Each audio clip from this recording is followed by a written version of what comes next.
Sur ce site, un poids lourd du secteur, des annonces pour la vente de votre appartement, à côté de soi-disant massages. Mais derrière ces offres, des prostituées. Près de 200 femmes du Poitou-Charentes sont inscrites sur Viva Street. 8000 en France. Après de longues recherches, l'une d'elles a accepté de témoigner de façon anonyme.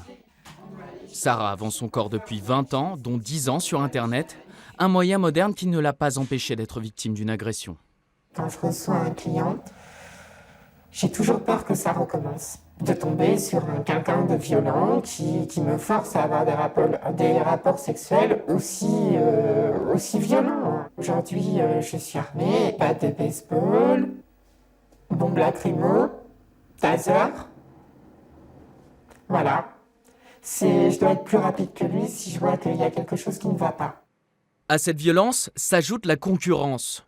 Sur Viva Street, les escortes déboursent 80 € de frais d'annonce par mois, plus les suppléments. Toutes les semaines, c'est 80 € pour pouvoir promouvoir son annonce, être à la une et que l'annonce soit visible.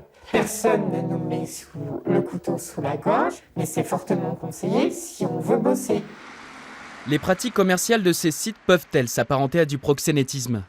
Nous avons posé la question à cette présidente d'association de lutte contre la prostitution.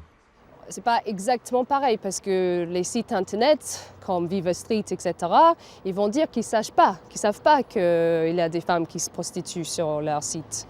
Donc s'ils savent pas, et moi je suis pas sûre que ça soit vrai, mais s'ils savent pas, on peut pas dire que c'est le proxénétisme dans la même manière que quelqu'un qui sait totalement ce qu'il fait. Contactée, la direction de Viva Street n'a pas souhaité répondre à nos questions. Mais selon un enquêteur de la police nationale, Viva Street, c'est le site le plus coopératif avec la justice. Ils veulent pas avoir de problème en France. De toute façon, c'est pas les pires. Il y a tellement d'autres sites à faire tomber. Des sites utilisés par des réseaux mafieux russes ou tchèques. comme toutes les villes de taille moyenne, Poitiers est devenu, toujours selon notre source policière, un nouvel Eldorado pour les proxénètes, face à la saturation du marché parisien.